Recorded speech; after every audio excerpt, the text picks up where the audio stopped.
The massive screen in Earth's Defense Command Center lit up with thousands of red dots, each representing an unknown spacecraft entering the outer solar system.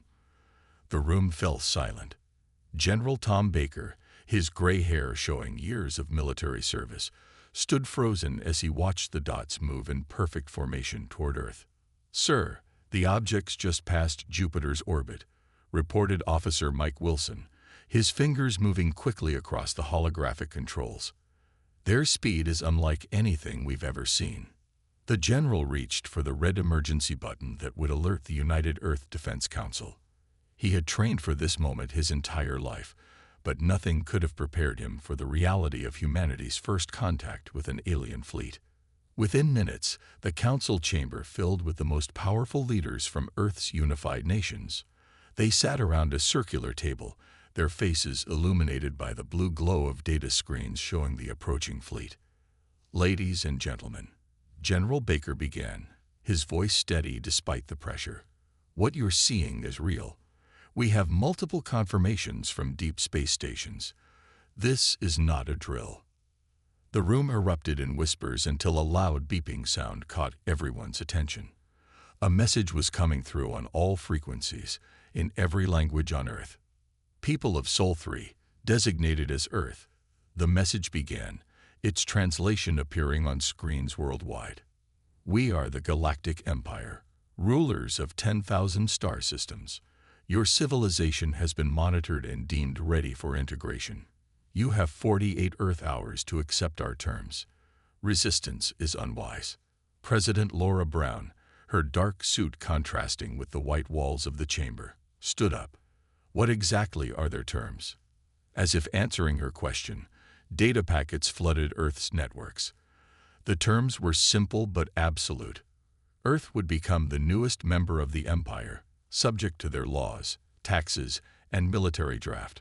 All Earth technology would be upgraded to Imperial standards. Resistance would result in forced integration. "They're not asking," said Defense Minister John Smith, his hands clenched into fists. "They're telling." Deep space scans revealed the true extent of the Imperial fleet. Over 5,000 warships, each larger than Earth's biggest cities, arranged in a formation that could surround the entire planet. But something wasn't right. Dr. Mark Wells, head of Earth's Advanced Research Division, noticed it first. "The quantum readings from their ships," he said, adjusting his glasses, "they're causing disturbances in our new shield network." The quantum shield network was humanity's greatest secret. A year ago, scientists had discovered a way to create an energy field that could theoretically protect the entire planet. They had been testing it in secret, but now— "Sir," Officer Wilson's voice cut through the tension, "the fleet has stopped at Mars orbit. They're sending another message." The Imperial commander's hologram appeared in the center of the room. He looked almost human, except for his golden skin and silver eyes. "We detect unusual energy patterns around your world. Explain."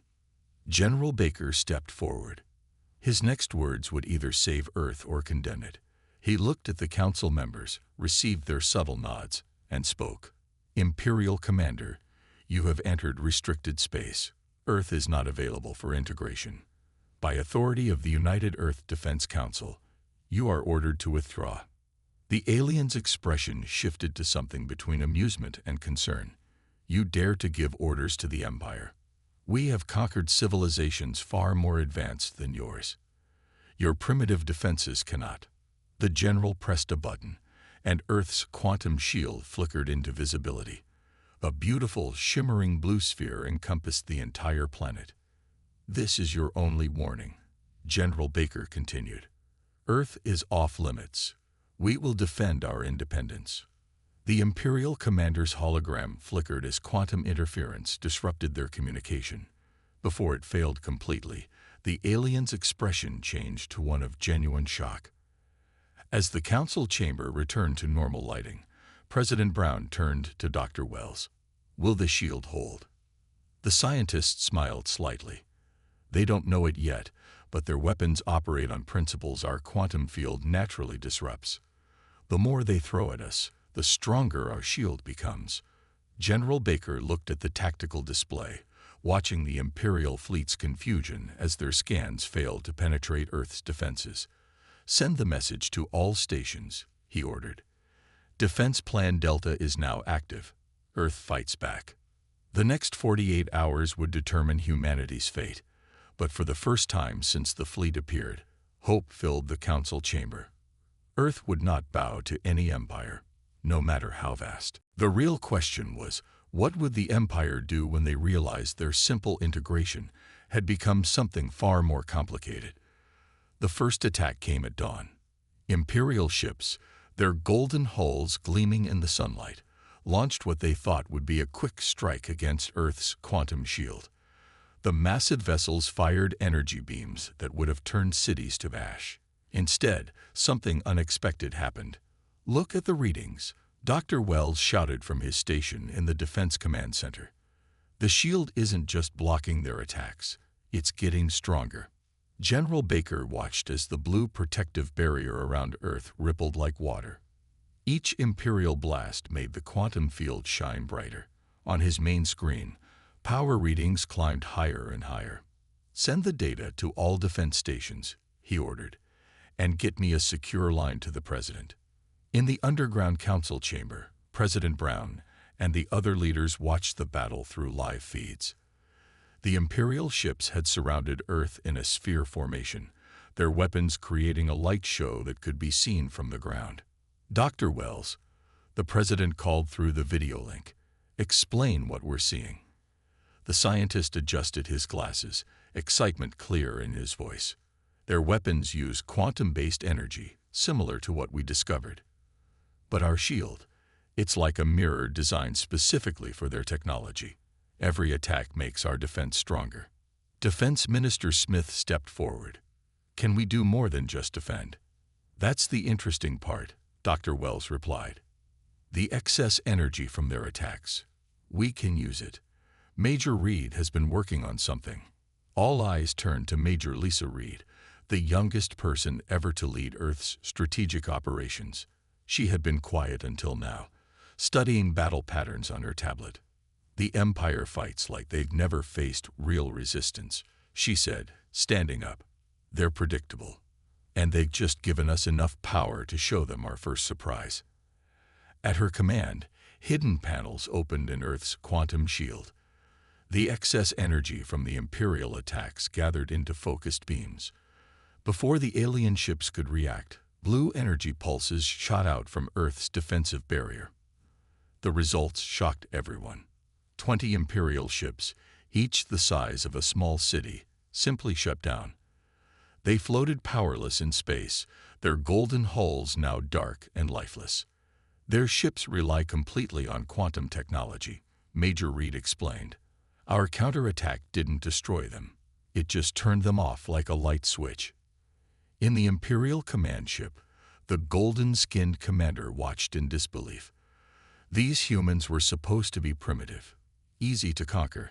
Instead, they had turned his own weapons against him. Another message arrived from Earth. This time, General Baker's voice carried a hint of satisfaction. "That was a warning shot. We have more surprises if you wish to continue." The Imperial ships pulled back to Mars orbit.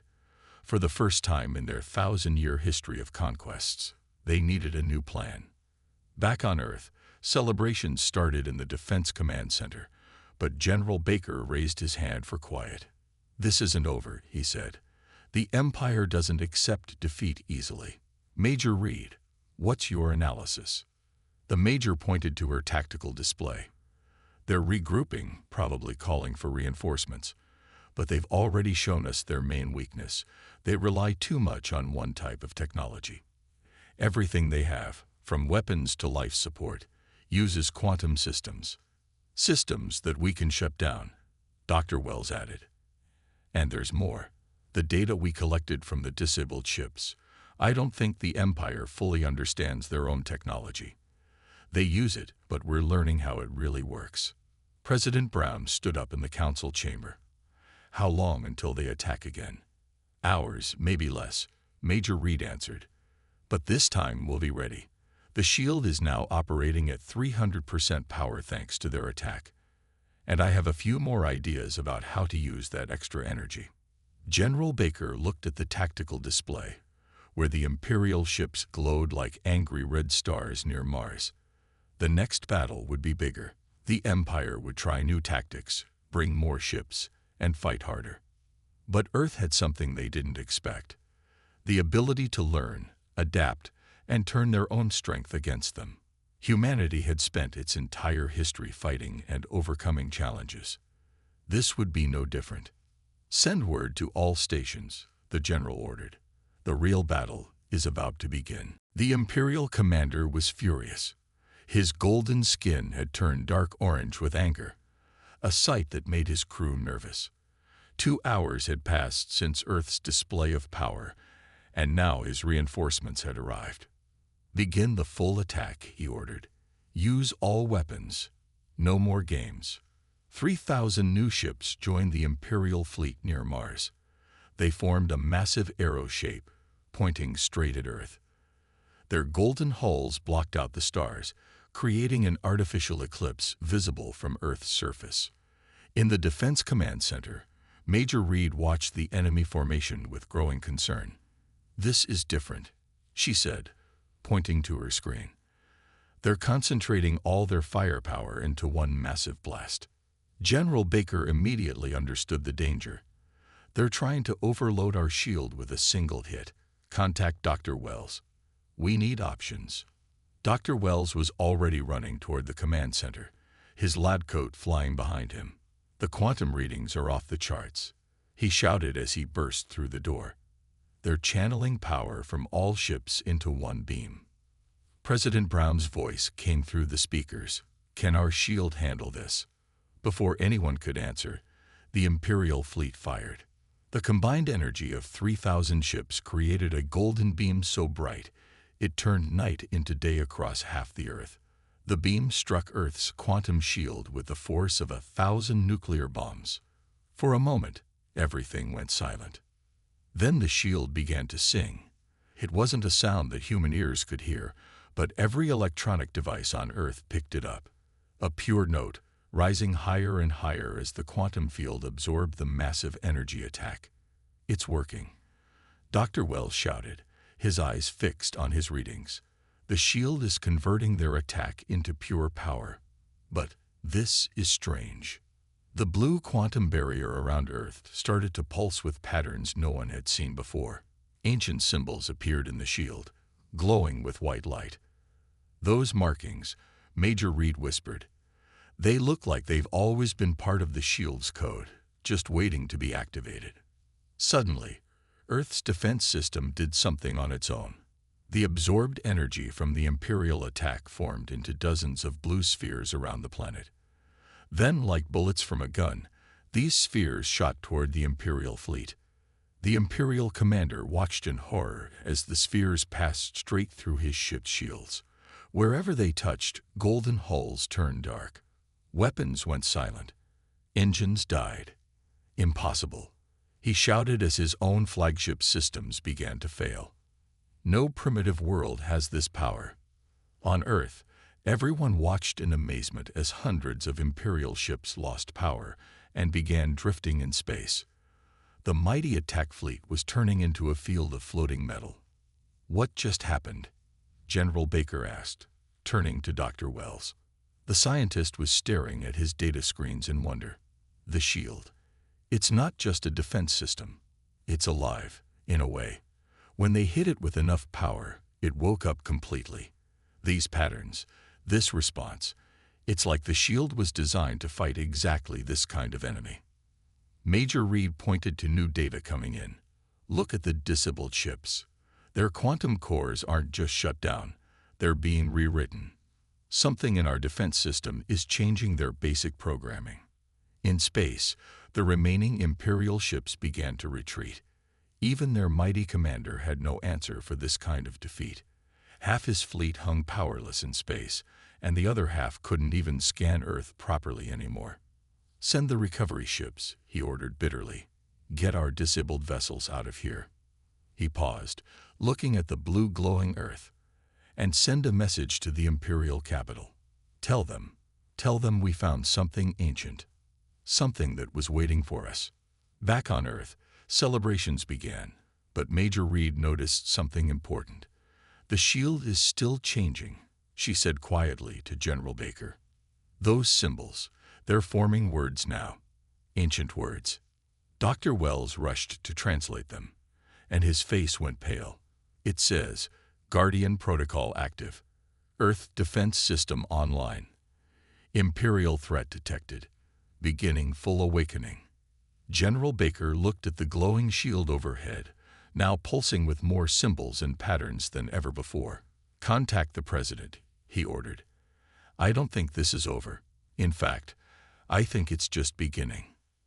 Earth had won its first real battle against the Empire, but the shield's awakening suggested this was part of something much bigger, something that had been waiting thousands of years to begin. Strange things began happening across Earth. In the deserts of Egypt, ancient pyramids started glowing with blue light. Deep under the Pacific Ocean, forgotten structures awakened on the seabed. In Antarctica, something massive was melting the ice from below. "General Baker," Officer Wilson called out, "you need to see this." The command center's main screen showed dozens of energy signatures appearing around the globe. Each one pulsed with the same blue light as the quantum shield. Dr. Wells rushed in with new data. "The shield didn't just defend us," he explained, breathless. "It's activating other systems. Ancient systems. They've been here all along, waiting." Before anyone could respond, the warning systems screamed to life. The Imperial fleet had returned, and this time they brought their true power. 10,000 ships, Major Reed reported, her voice tight. 5 times larger than the last fleet. They're carrying planet-killer weapons. The Imperial commander's face appeared on all screens worldwide. His golden skin now had streaks of red, a sign of ultimate authority in the Empire. "Humans," he growled, "you have awakened powers you don't understand. The Empire cannot allow this. Surrender now, or we will destroy your entire solar system." President Brown stood in the council chamber, her response clear and firm. "We choose to fight." The Empire's attack began with a force that shook the solar system. Thousands of energy beams struck Earth's shield at once. The quantum barrier flared bright enough to be seen from Jupiter. But Earth wasn't defenseless anymore. The pyramid in Egypt shot a beam of blue light into space, cutting through a dozen Imperial ships like they were paper. The underwater structure in the Pacific created a gravity wave that crushed 100 enemy vessels into balls of metal. "The ancient defense network," Dr. Wells said in awe. "It's not just Earth that's protected. It's the whole solar system." He was right. The Empire's massive fleet found itself caught in a trap. Every attack they launched was met by defenses that seemed to know exactly how to stop them. Blue energy beams crisscrossed space, destroying or disabling Imperial ships by the hundreds. In orbit, the Imperial commander watched in growing horror as his mighty fleet was torn apart by weapons he had never seen before. "Impossible," he shouted. "These defenses, they're old Maker technology. This system is..." His words were cut off as his ship's systems began to fail. The quantum shield had reached out with tendrils of blue energy, taking control of their computers. Major Reed watched as data flooded their screens. "The shield is downloading their database," she reported. "We're seeing everything. Their history, their technology, their secrets. What they found changed everything." Earth wasn't just another planet to conquer. Dr. Wells read from the Imperial data. It was quarantined by the old Makers themselves. We're living on one of their fortress worlds. The ancient defenses continued their work. Imperial ships either fled or fell powerless in space. The mighty attack fleet that was supposed to destroy Earth was now scattered across the solar system. But in the Defense Command Center, something else caught everyone's attention. The symbols in the quantum shield had changed again. "Phase 1 complete," Dr. Wells translated. "Beginning Phase 2. Reclamation." Deep under the Antarctic ice, something massive broke free. A structure larger than a city rose into the sky, glowing with the same blue light as the shield. Similar structures emerged from the oceans and deserts across the planet. They're not just defense systems, Major Reed realized. They're part of something bigger, something that's been waiting for the right moment to wake up. General Baker looked at the tactical display, watching as the remaining Imperial ships fled at maximum speed.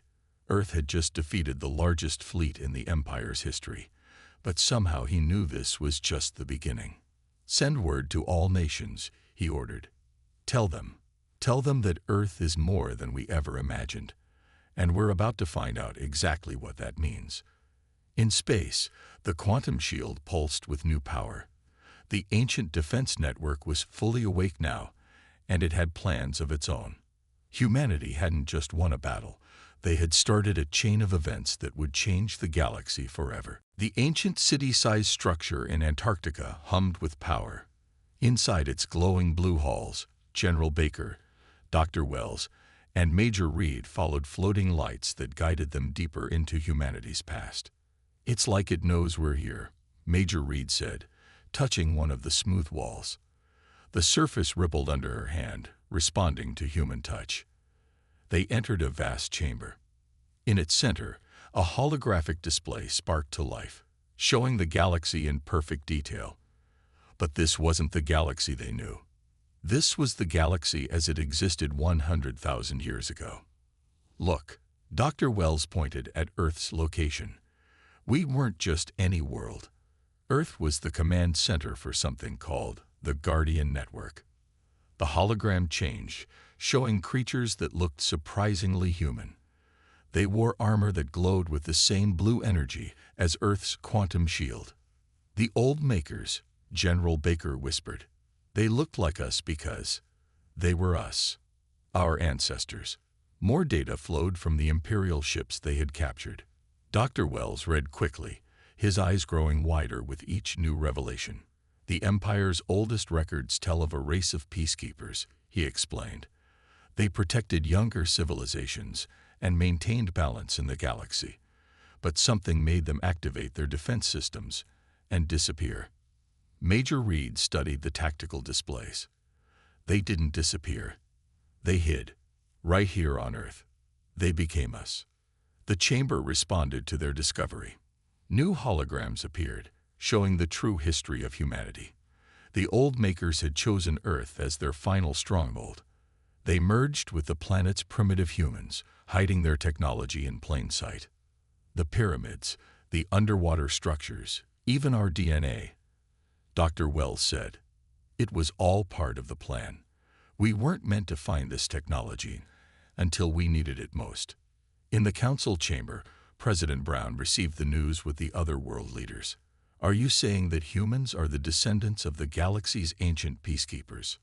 "Yes," General Baker's voice came through clearly. "And the Empire knew it. That's why they wanted Earth so badly.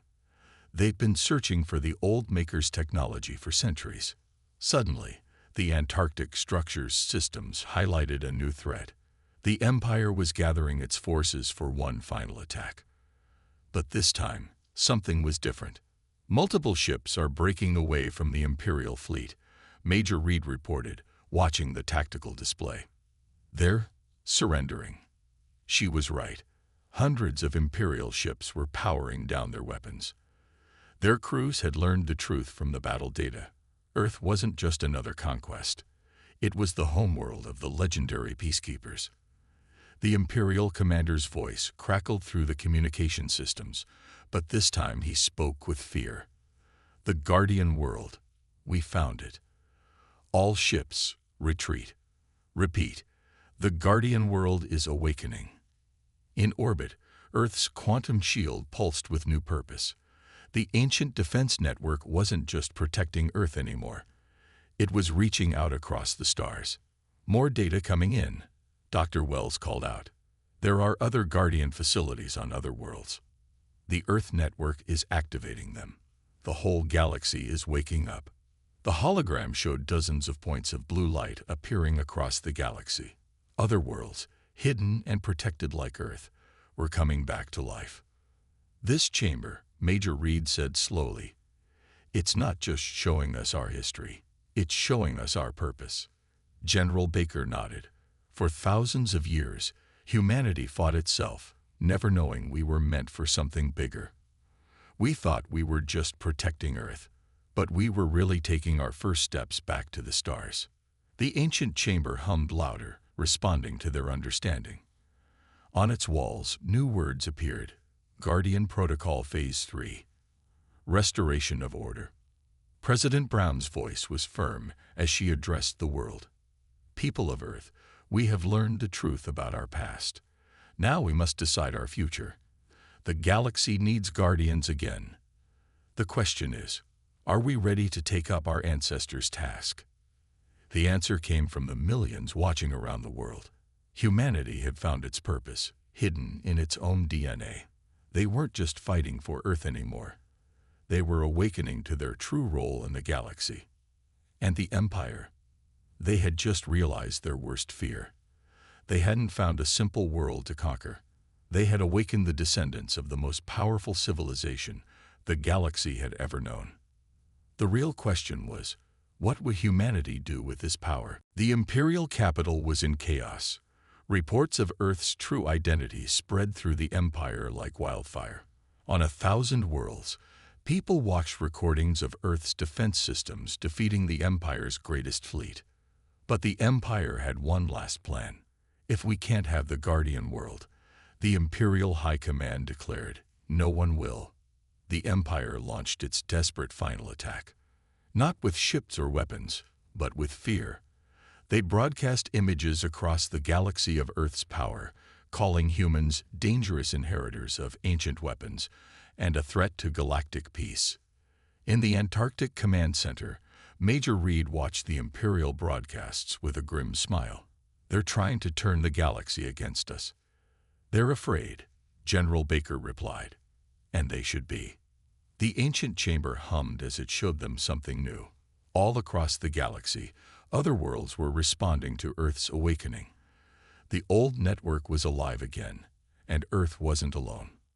Dr. Wells burst into the room with exciting news. The surrendered Imperial ships. Their crews are talking. Many of them came from worlds that have old stories about the Guardians. They're not afraid of us. They're hoping we'll protect them from the Empire. The holographic displays showed hundreds of worlds lighting up with the same blue energy as Earth's shield. These weren't weapon systems. They were calling for help. President Brown's voice came through the speakers. The Empire's plan is backfiring. For every world they frighten, 3 more are reaching out to us. She was right. The Empire's propaganda showed Earth's powerful defenses, but it also showed something else. Earth had only attacked when threatened. They had disabled ships rather than destroying them. They had protected rather than conquered. Just like the Guardians of old. In orbit, the quantum shield began to change again.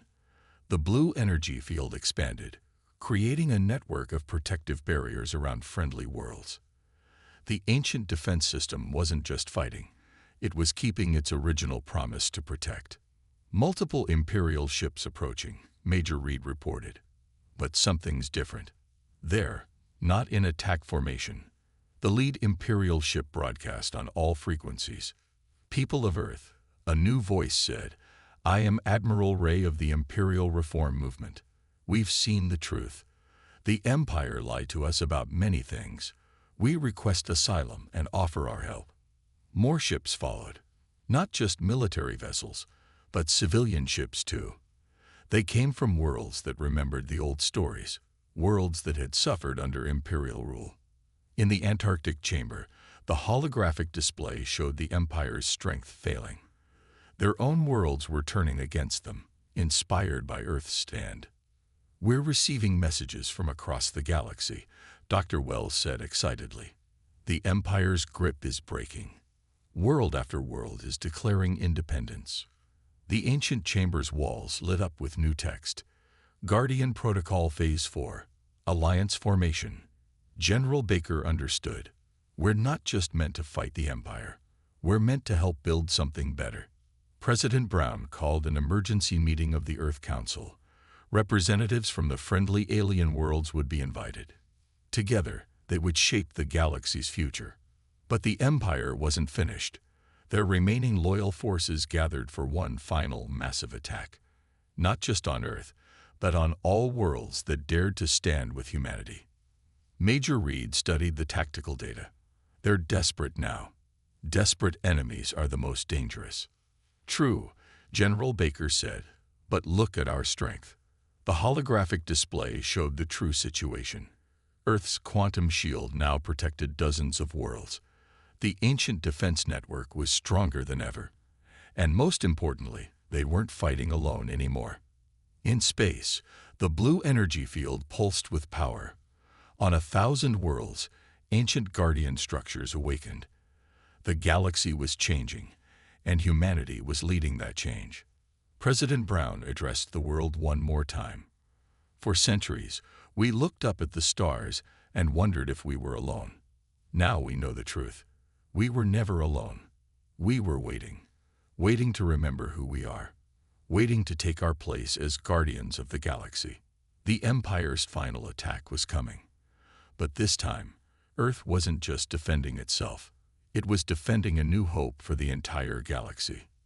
The real question was, would the Empire realize its mistake before it was too late? The Imperial High Command launched their final attack with everything they had left. 5,000 loyal ships, their golden hulls darkened to battle black, charged toward Earth and its allied worlds. Let this be our final message, the Imperial Command broadcast across the galaxy. No one defies the Empire and survives. In Earth's Antarctic Command Center, Major Reed watched the enemy fleet approach. But this time, she was smiling. They still don't understand, she said. This isn't just Earth against the Empire anymore. She was right. Across the galaxy, 50 worlds protected by Earth's quantum shield began to glow with blue light. The Guardian Network was fully awake now, and humanity wasn't fighting alone. All allied worlds report ready, General Baker announced. The new defense grid is active. Dr. Wells monitored the ancient systems with growing excitement. The network is operating at full power for the first time in 100,000 years.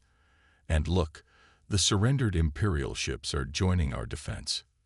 In space, something amazing happened. Blue energy beams connected Earth to every allied world, forming a web of light across the galaxy. The ancient Guardian Network wasn't just a defense system. It was bringing worlds together, just as it had done in the past. The Imperial fleet struck first, firing planet-killer weapons at multiple worlds at once. But their attacks vanished into the quantum shields, making them stronger instead of weaker. President Brown stood in the council chamber, now filled with representatives from 50 worlds. Together, she declared, we will end the Empire's reign of terror. The counterattack began. Earth's quantum shield pulsed, sending waves of energy through the network. On every protected world, ancient guardian structures activated. The galaxy itself seemed to shine with blue light. The Imperial fleet found itself surrounded, not just by Earth's defenses, but by the combined power of 50 awakened worlds. Their weapons were useless against the quantum shields. Their ships were being disabled by the dozens. Attention Imperial forces, General Baker broadcast. Your empire is finished. Surrender now and help us build a better galaxy. On thousands of Imperial ships, crews made their choice. They had seen Earth's power, but more importantly, they had seen Earth's mercy. One by one, Imperial ships shut down their weapons. The Imperial High Command watched in horror as their fleet surrendered. Their 1,000-year empire was falling, not to violence, but to hope. In the Antarctic chamber, the ancient holographic display showed the final phase of the Guardian Protocol. Phase 5. Peace Restoration. Dr. Wells translated the new data streaming in. The Guardian Network wasn't just about defense, he explained. It was about bringing worlds together, protecting younger civilizations until they were ready to join a peaceful galaxy. Major Reed pointed to new signals appearing. More worlds are asking for protection. They want to join our alliance. The remaining Imperial leaders faced a choice: continue a hopeless fight, or accept that the age of empire was over. In the end, they chose survival. The last Imperial ships powered down their weapons. President Brown addressed the newly formed Galactic Council. Today marks a new beginning. Earth remembers its ancient duty as a guardian world. But we won't rule like the Empire did. We'll protect. We'll guide. We'll help build a galaxy where every world can grow without fear. The quantum shield pulsed one last time, sending a wave of blue energy across the galaxy. Where it touched Imperial worlds, it disabled their weapons of war, but left everything else untouched. The message was clear. The time for fighting was over. In the Antarctic Command Center, General Baker, Major Reed, and Dr. Wells watched as the galaxy transformed. The ancient Guardian Network was doing what it was built to do, bringing peace to the stars. Earth is no longer just our home, General Baker said. It's a beacon of hope for the galaxy. The holographic display showed their success. Where the Empire's golden ships once ruled by fear, blue quantum shields now protected by choice. Worlds that had fought for centuries were beginning to work together. A new age had begun. Humanity had found its true purpose, hidden in its own past. They weren't just inhabitants of Earth anymore. They were the guardians, returned to protect the galaxy once again. And this time, they would not forget who they were. The Empire was gone. In its place, a new alliance of free worlds was growing, protected by Earth's quantum shield and guided by humanity's rebirth as the galaxy's ancient protectors. The stars had never shined brighter.